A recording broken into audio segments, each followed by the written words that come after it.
there were no restrictions. Because it is a new kind of platform, and AT&T is being wildly supportive of our show. They really love it, and they're very enthusiastic and doing a lot to make noise about it. There's so much out there. It's such a crowded freeway that it's like, how do your shows rise above the noise? And I think that I'm really proud of our show. I think it's really good. So creatively, there were no restrictions, you know, given the fact that it starts with, have you seen it? Mm-hmm. It starts with what it starts with, even though Stephen King wrote it probably around 2008, before it became the drug of choice for terrorists. And that's only the first scene of the show, and it triggers the show and the consequences of that. But also, you know, some of the relationships, Deb and her son, Brady. And yet they were very, very supportive of the show, and I got no restrictions from them. I could just do it the way I felt it was appropriate to do it. So it was great, and hopefully the audience will find it. Yeah, I keep describing this to people that are asking what it's like. I'm like, it's way more fucked up than I thought it was going to be going into it. Like, this show makes me uncomfortable at times. Good. It's really good. You know, that's not the when Steven sent it to me and I read it, he's dealing with the detective genre for the first time he ever has. And there's certain tropes, there's certain like architectural things you do in those stories, which Stephen does. At the same time, in the mind and the guts of Stephen King, in the vision, it's incredibly dark, weird, funny, but it's very much about the monsters inside of the people as opposed to the monsters outside the people. And I really responded to that, and we have the cast to do it. I mean, we have the actors with Brendan Gleeson as the maypole of the show, who's so brilliant and so human. We've really got an extraordinary cast to be all those other characters. It's a very character-driven piece, which is great. Stephen King has kind of voiced his support about the show. I know he tweeted that this is one of many projects of his being adapted right now, but he really enjoyed it too. So what does that mean to have his support? Well, it was thrilling, because Stephen, when he gave me the rights, he doesn't necessarily say he's going to be an exec producer on it. And I would include him. I would tell him that David Kelly and I are going after this actor or that actor and just keep him in creatively. And he was very supportive. When I first read the book, I said, yes, I want it. I want to do it. But there's an actor named Brendan Gleeson who's born to play Hodges. And as fate would have it, he does, which was amazing. And is amazing. But Stephen, when I sent him the pilot after it was finished, he went, this is so great. I just love this. And every subsequent episode, he felt more that way. Because it really builds the show. It's really exceptional in the performances, and he's very supportive of the show. He said, I want to be an exec producer on it, and he just loves it. And to get Il Maestro's blessing and to take a piece of work of his and bring it to life the way we have and have him love it is huge. Are you departing from the book in any major ways? Well, little ways, not major. I mean, we basically used the architecture of the book for the first season, Mr. Mercedes. The second season, we're going to play with his second book, Finders Keepers, and the third, End of Watch. So there'll be modifications and changes. Like in the second book, Hodges doesn't come in till midway through the book. And Brady's in a coma the whole time, even though he's up to some weird shit.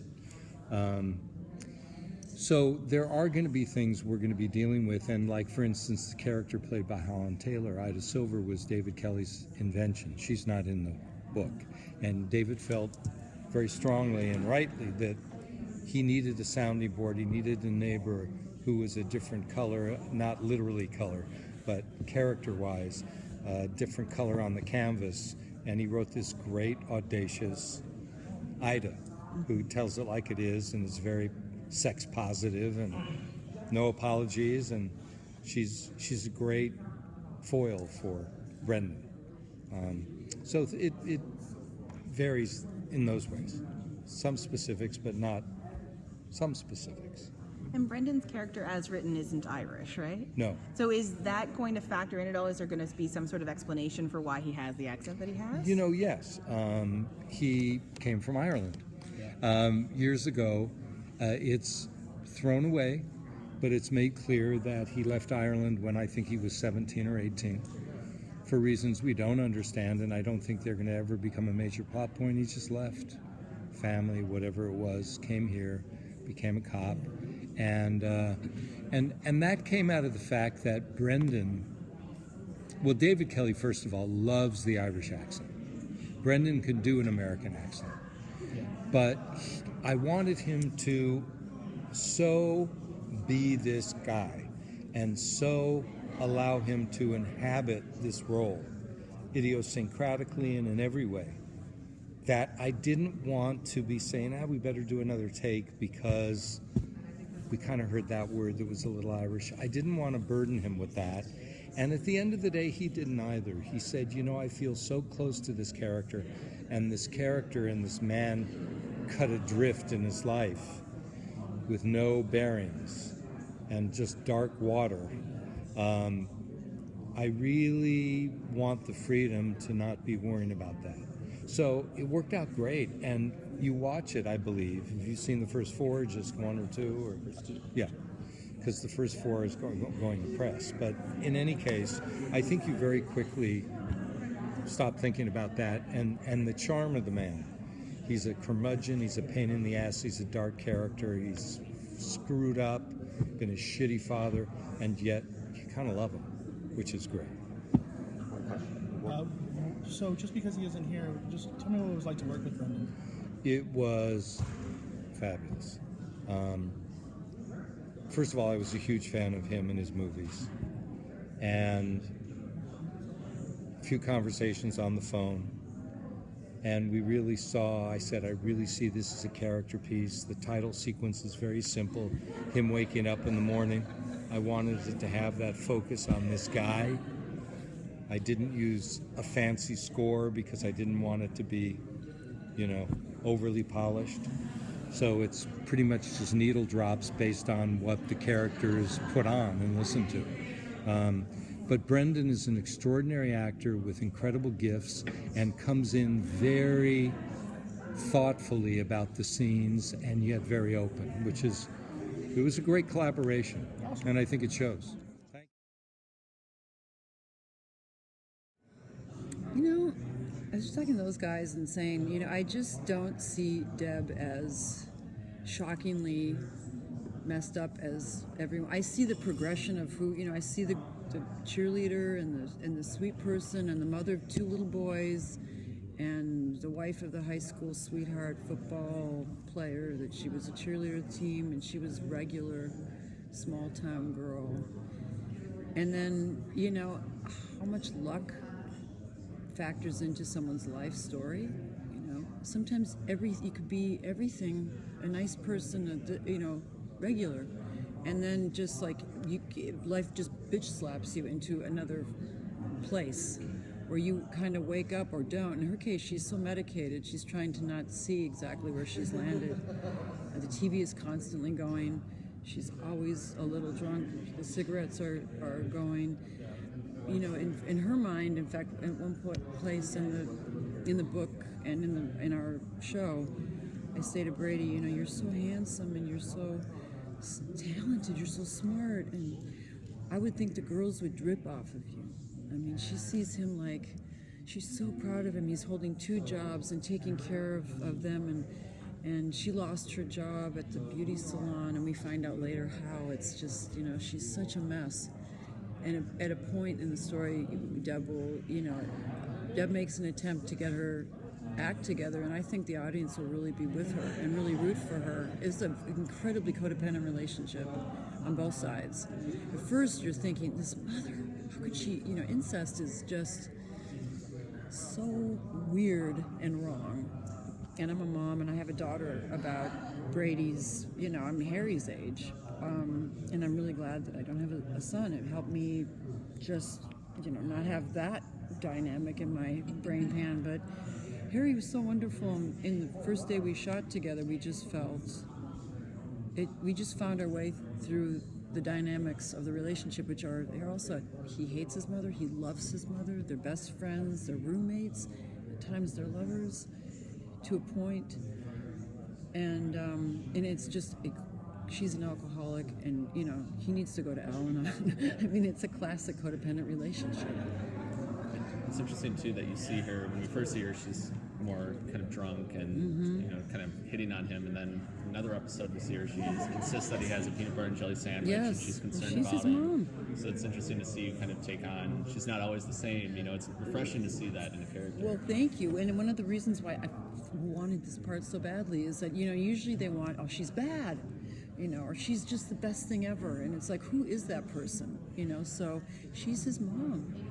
And she loves him. And she wants him to eat. And she tells him he's working too hard. And she gets lonely like any mom when the kids are just like, I'm going to do this and I'm going to do that. And you're left alone kind of going, wish we could have dinner together, But yeah, no, she's not a bad person. That's all I'm going to say. She's not. She's doing some really bad things, and mostly, I think, almost mostly to herself.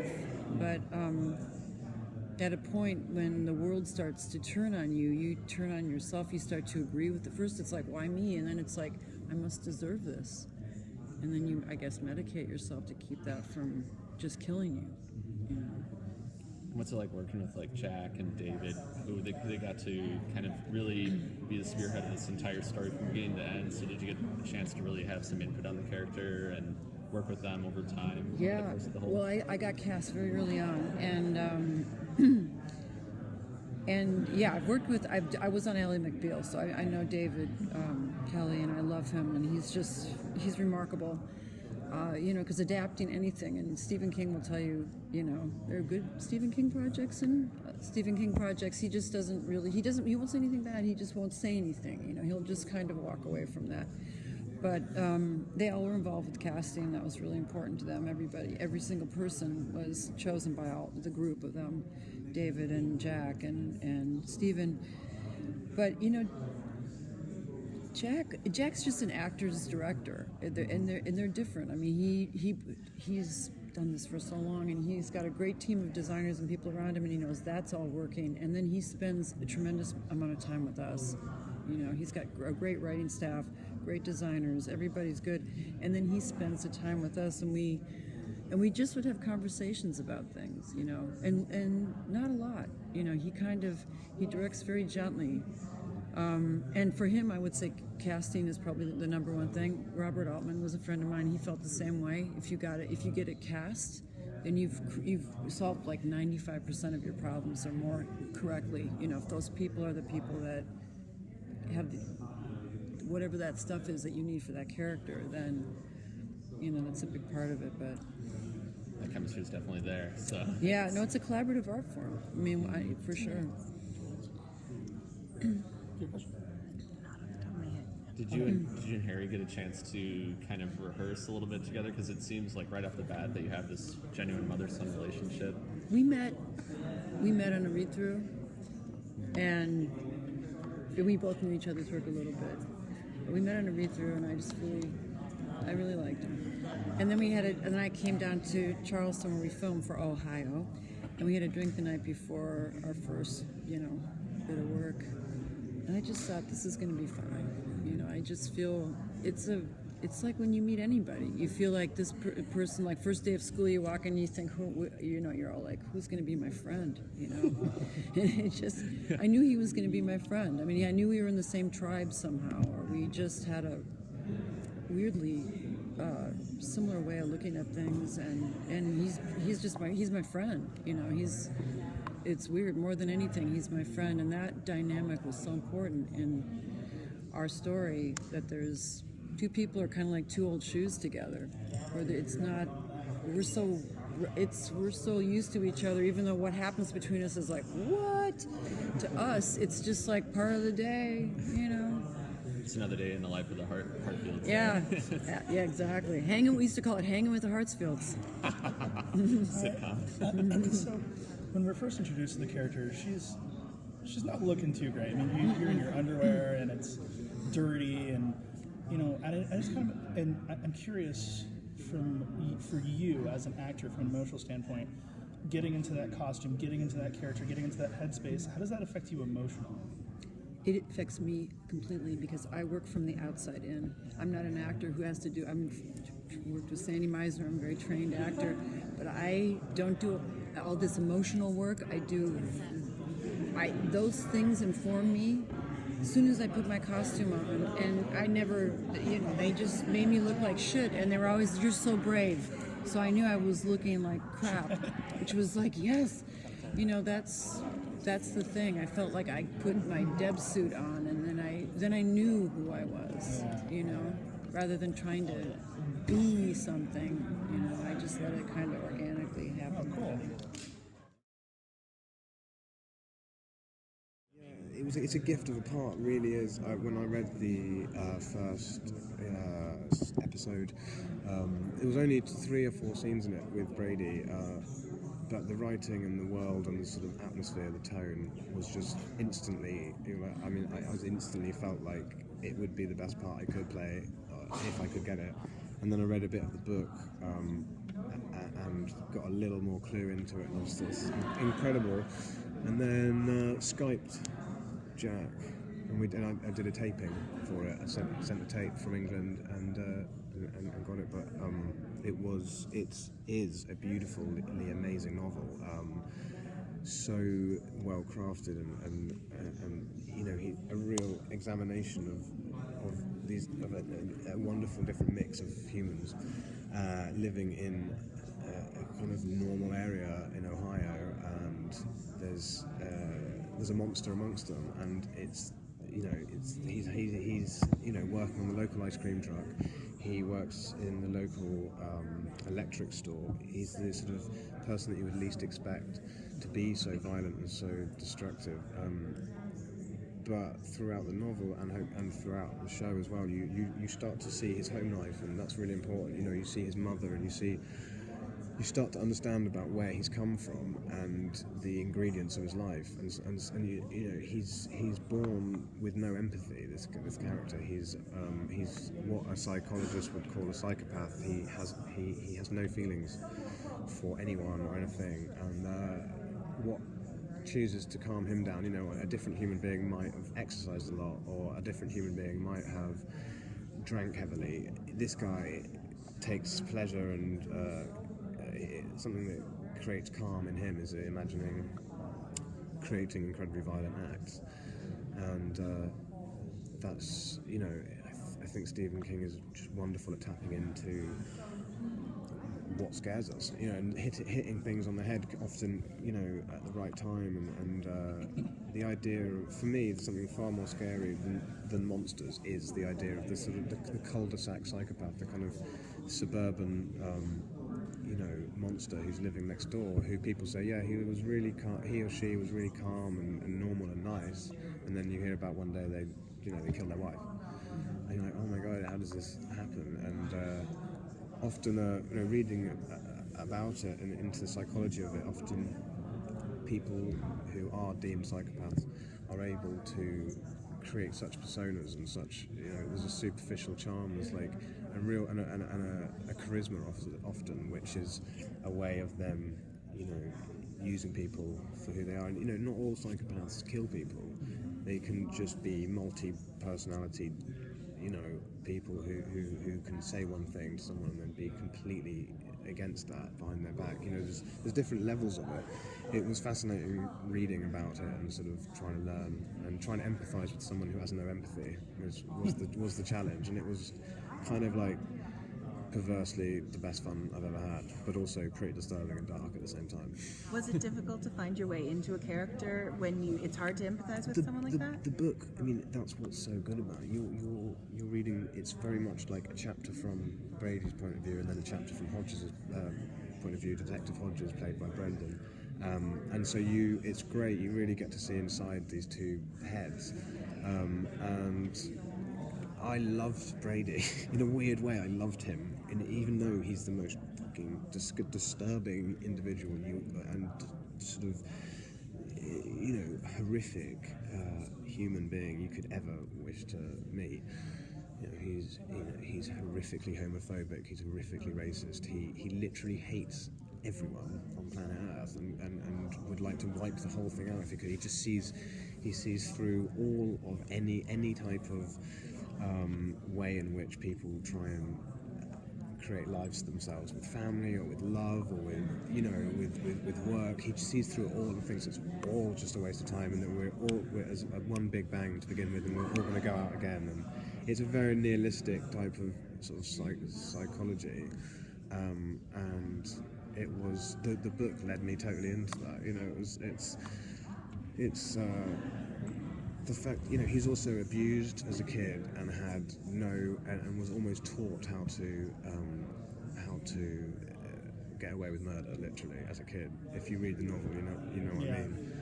And so he was almost brought up and trained in this way, and whether it's nature or nurture, or whether it's a bit of both. I mean, reading about this stuff, I read about this, the idea of snakes in suits. So it's the idea of people, psychopaths, that don't kill people, but use that psychopathic level of non-empathy to their own devices, and that can happen in business. So you can have someone who can fly to the top because they are able to throw their work colleague, who they went to university with, under the tires, literally. No, not literally, metaphorically, under the bus, to aid their own plight, and so that was fascinating for me to look at that and see how, in a different world, he could have been a successful but psychopathic businessman. But whatever, his world has gone into this, and he gets turned on by violence. That's his vibe. I got a question. You have a fantastically nuanced performance in this character. One of my favorite scenes is after the computer explodes in the dude's face, and he says something along the lines of, "Oh, and he's the one that called us the weirdos." Yeah. And it kind of just shows his hand a little too much. Like he doesn't have this empathy.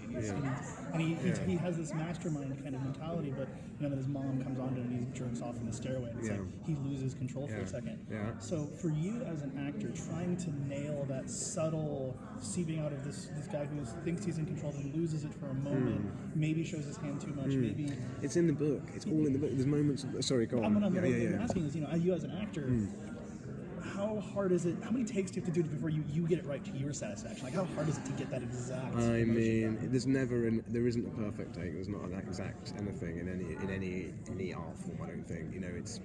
Anyone could have decided to use this effect on that guitar solo or not, on any album, and the song could have been as good or not, slightly different. And the same thing with acting. It's like, I think there isn't a right or a wrong. It's just you want to try and get as close to it as possible. But the truth is, I don't think you ever really know too much. I think sometimes if you think you know, then you might not have done what you want to do, because if you are free enough, then maybe what you're thinking deep down will be shown, because a film camera sees it all, so you don't have to kind of flag it too much. But I know what you mean, and those moments were really interesting for me to play with, because they are in the book. Those moments of someone who is so controlled, then screaming to himself, or just lying in bed sweating at night, not being able to sleep. Or are you just here for this? I came here on Friday. Oh, cool. It's been a couple days to kind of soak it in a little bit, and maybe not soak it in. I don't know. I like it. Why I like it is because I play make believe as a life choice, and I feel like that's a blessing that I have, a privilege that I have, play make believe. When I was a kid, I called it imaginary. I play imaginary as a career.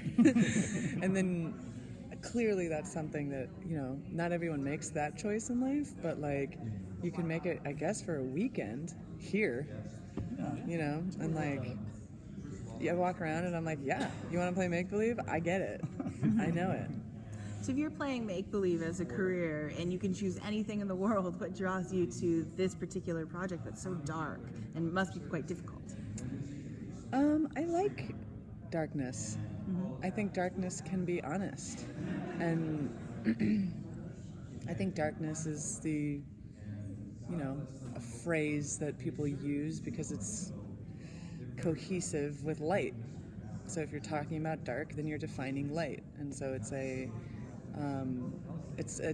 dualistic notion if you're going to talk about that polarity. Oh, that's some vocabulary. Yeah, good. Yeah. Yeah, I just went. Should I come back to what we're actually doing? Okay, great. What attracted you to Like, the role? should we talk about God? You guys what? What? What attracted you to the role? The character specifically. I think the people who were making it attracted me to it. I mean, the role I was attracted to as well, but I don't necessarily say that I'm unattracted to roles. I think if they're written poorly, they're not very appealing, and there was no opportunity that this wasn't going to be written. And I think another thing is, like, I knew that David E. Kelley, Jack Bender, a lot of Dennis Lehane, I knew that these when you make a script, like, there's, as an actor, you can see a progression of story, but then you can also see much larger, like, poetic folding in of larger concepts, and then playing with those concepts in it. The Sopranos is an amazing, where you have each episode be a sort of theme of something kind of darker or more wilder, or something simple like your relationship with your mom, and they explore it through different things. These writers have that, and so knowing that, I knew that I was going to be able to, like, maybe bring my own poetry and say, let's, your poetry and I have poetry, like, fuck, or whatever. That should be on the box. Your poetry, fuck. In an amalgamation that is Lou Linklater or whatever. So you're playing an LGBT character in this show. Yes. But she's not what I would call a romantic view of an LGBT character. She's very human, very grounded. She's kind of antisocial. She's flawed like the rest of us. How important do you think it is for those kinds of roles to be shown? The more balanced human roles of these characters, and also what kind of burden does it then put on you as an actor to get it right? I think anytime you do any role, there is a burden that, a burden or a gift that, if you don't make this truthful, then why would anyone care? I feel like my job is to, like, reflect back onto people a life, and a life that it's made up, but it's not made up at all. And so when you're doing something like a marginalized group that has, politicians still making choices to make their lives hard, politicians to make our, like,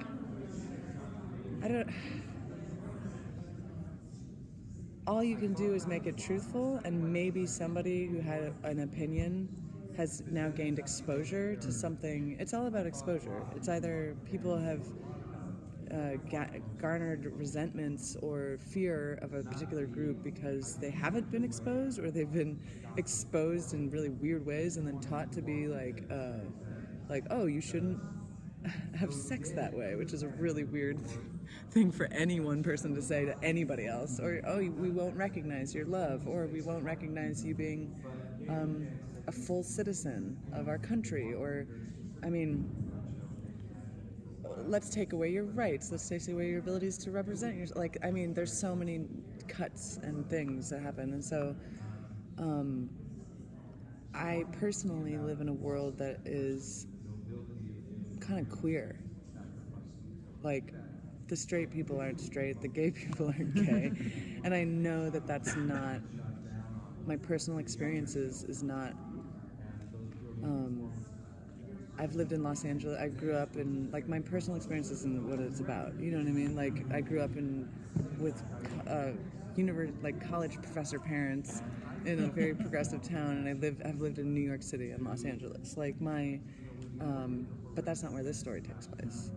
And I like to tell stories about LGBTQ people in places that are places I don't know about, and I mean, I did grow up in Illinois, but it was university town. But like, I want to tell the stories so that somebody can look at that and say, maybe that's me, you know, or maybe that's. But I don't want anyone to.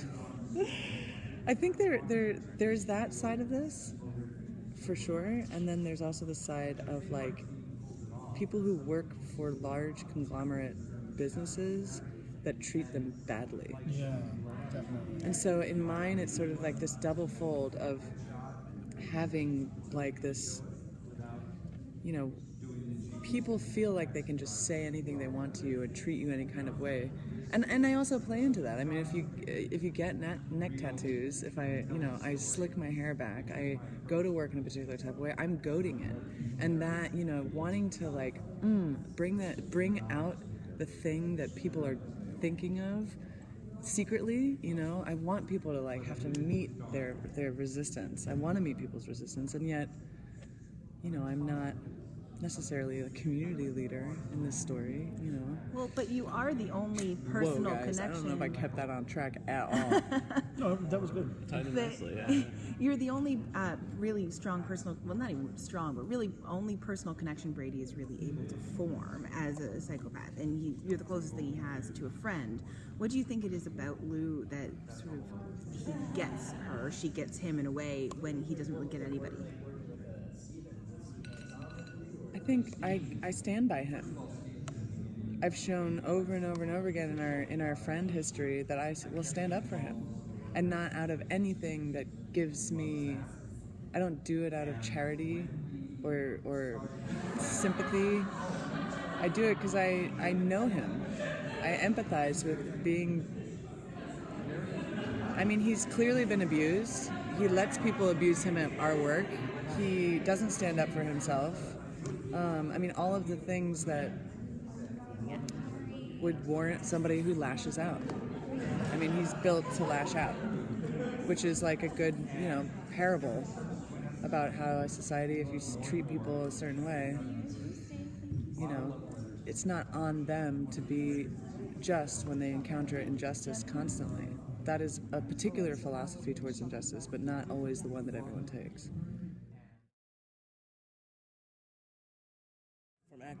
From an actor standpoint, working with Brendan was like working with a teacher. I said earlier, I left school to do the show, so I had this fear that I would, you know, I'd be missing out on certain things that I could be learning. But I learned everything on that set between Jack and Brendan. Brendan would pull me off to the side and give me some, you know, never notes, never acting notes. You know, he'll never, you know, treat me as if I'm somebody who's learning on the set. He'll treat me as if I was somebody there, and that's a learning experience in itself, to be among people who you're inspired by and work with them. As for characters, I had so much fun, man. It's funny to see, you know, an older white dude who doesn't know much about technology, you know, getting along pretty well with the younger black male who knows all about it. Like you said, it was a lot of back and forth. He could pick on me, but I could pick on him, and it's almost like everyone is an adult to me in my world, but he was a friend. My father is an adult figure. Ida is an adult figure, but Bill Hodges was the one adult that I can say is a bro, is a friend, you know, and you wouldn't expect that, you know, out of all the people, you wouldn't expect that. His character is somebody so down, and somebody almost the opposite of Jerome. Jerome sees happiness in everybody. Jerome is so up and energetic, and Bill has this face where he's like, oh, this kid again, but yet he needs me around, he wants me around. So that dynamic was fun to play, and it was fun for us to figure it out, because when you get there the first time I worked with Brendan was the first scene, you know, so it wasn't like I got to go through a rehearsal with him or anything. It's jumping in. So how do you develop this dynamic? But by the time we finished filming that first scene, I felt the dynamic, and I thought, oh, okay, this might not be that hard, you know. Yeah. So when I first saw the character, the first scene that he's in, you know, he's mowing the lawn and he comes and helps the computer, I honestly thought it was going to be one of those TV show throwaway characters that comes like, oh, you have got a virus or whatever. Right. But then it seems to be that they're developing the character more and more. So just, you know, give us a sense of, over the course of the season, how the role of the character grows more and fills out more of his face in the... Yeah, you almost think he's gonna get killed by the end of the first episode because he knows too much, right? No, yeah.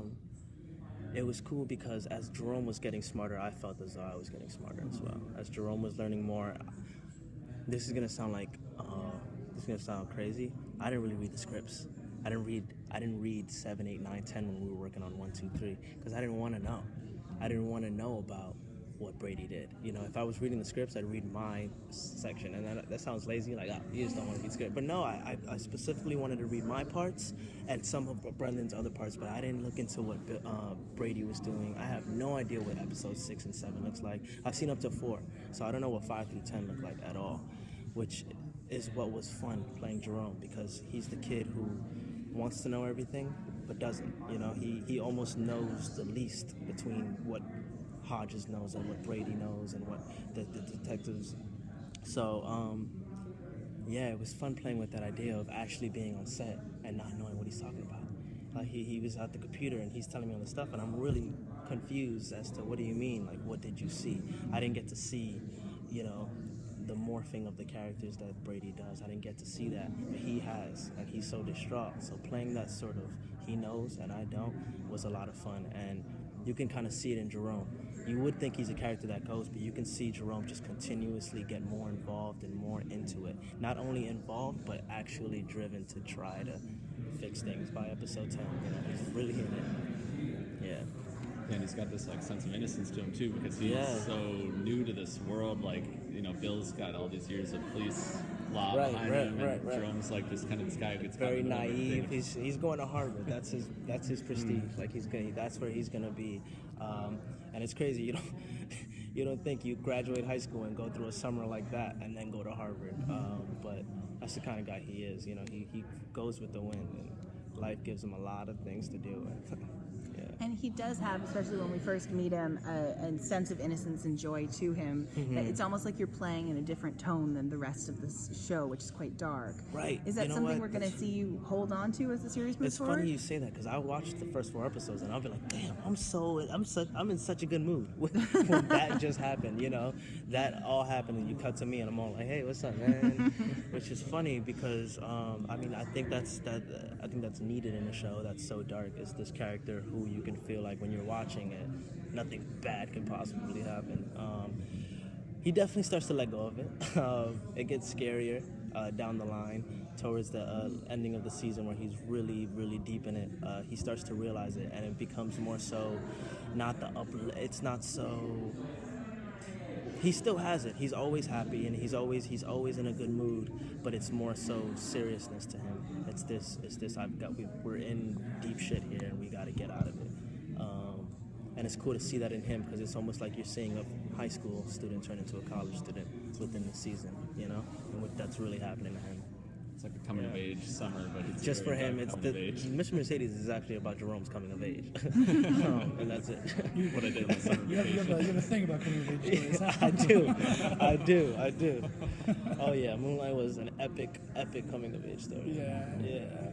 I have kind of a more kind of heavier question. Yeah, go ahead. You know, especially with the sentiments between, you know, young black men and the police in this country. You're portraying a character who has a relationship with this older white retired cop, and you know the cop's not the nicest guy, but they have a mutual respect for each other. You know, and just kind of give me how does your perspective as a young black man in America affect how you approach this role, and also the importance that you think of this role? Yeah, that's the key, like, importance. I think it's important that there's something like this, that there's a role, like, in general, a role defying those stereotypes of a young black man in America, which is the fact that I am intelligent, the fact that I am going to Harvard, the fact that I dress in button-down shirts and boat shoes. You know, I have friends like that who are black, and who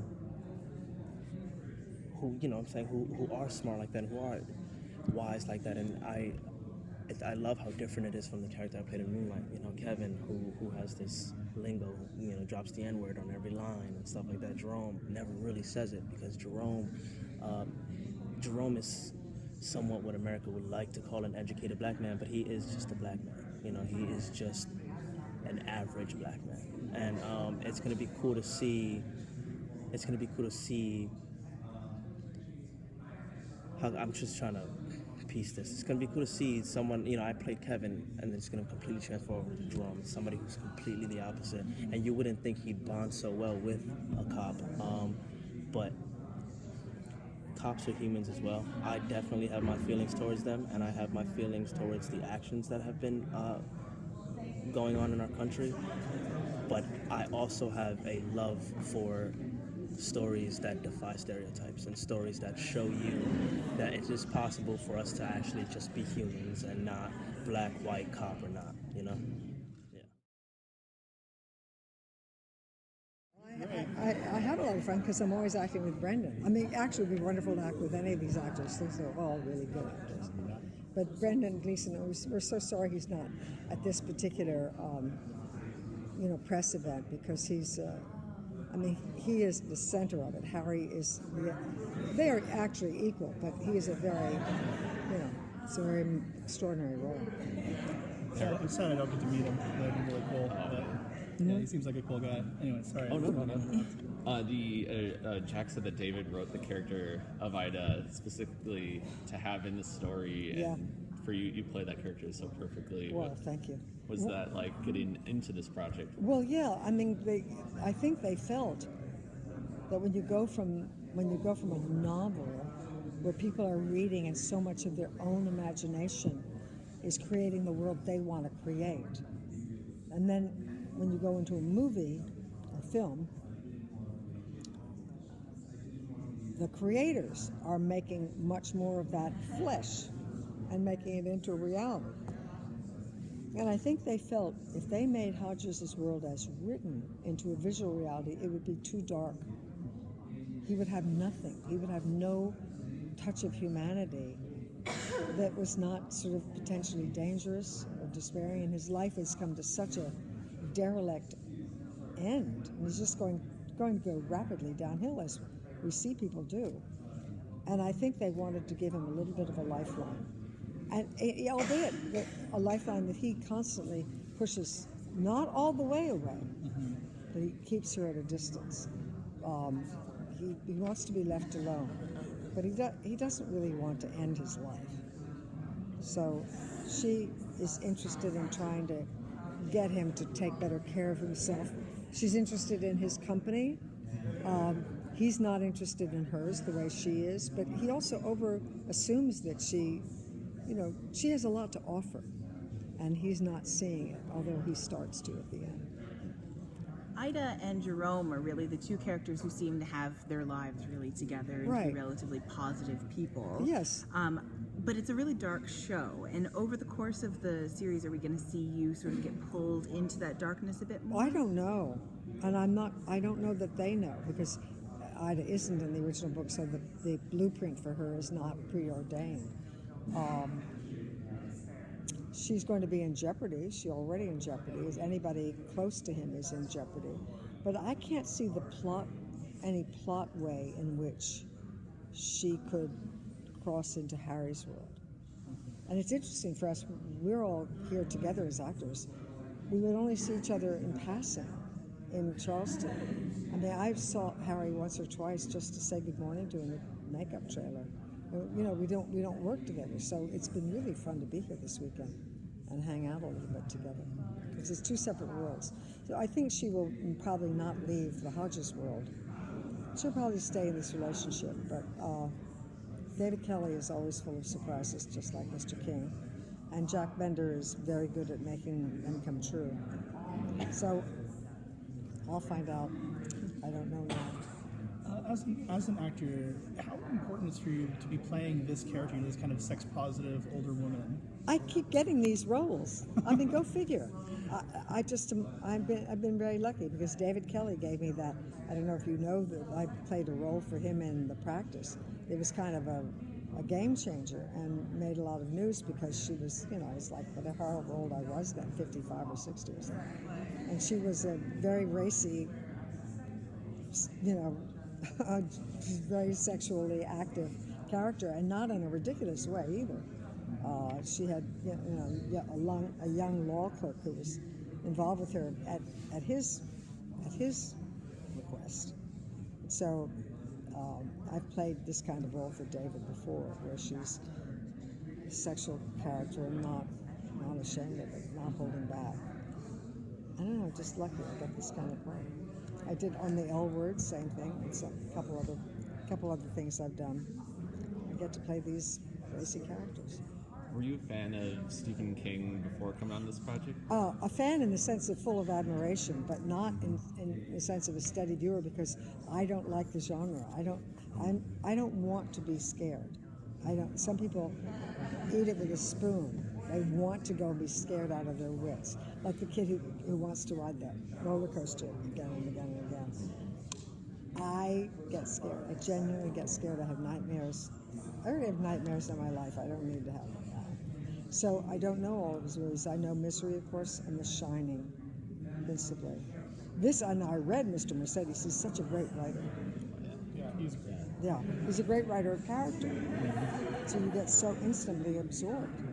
And that's what's so great about this show, is that you get to know the characters. Those first 2 episodes that I've seen, it's like just getting to know their lives before you even get into some of the other creepy stuff. Yes, so right. It's been really refreshing to see that character ensemble. Yeah, there's a lot that's creepy in this show.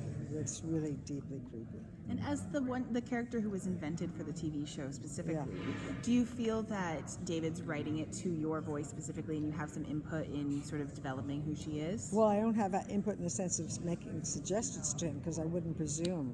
But he does know where a lot of my strengths lie, and I'm sure he plays into them. Yeah. It's fun too, because Ida, she knows she had a husband, and she knows, like you mentioned, how Bill is kind of almost on death's doorstep if he doesn't turn things around, and the frankness that she has of, hey, you need to find a purpose. Yeah, she knows where he's going to go. Mm-hmm. Was that kind of interesting to kind of get Well, that layer? was actually, it's interesting. I remember playing that scene on the porch, and I remember it really took me unawares, because I really became very vehement about, you can't do this. I know what's going to happen to you. And it was very easy to play, because it's, wanting to save him from the trajectory that he was fully committed to, and telling him the reality would be much harder than he imagined. Yeah, she's kind of his almost guardian angel, because she was there when the police came and she gave him the whiskey. Right. This is these great scenes between you two. Right, which shows that, she's intelligent, she's fast on her feet, she's alert, she's can be very funny, so she can be witty, so she's his intellectual match. I mean, she's a smart woman, he's a smart man, and she's very alive, and he's not. He's getting waked up. He's getting waked up. So yeah, it's really compellingly interesting. And you and Brandon Gleeson too have such a great chemistry. It's been really fun to watch. That's good to hear. I've only seen one episode. I understand there's 3 others that we can get links to that nobody told me. So I'll be looking forward to seeing it.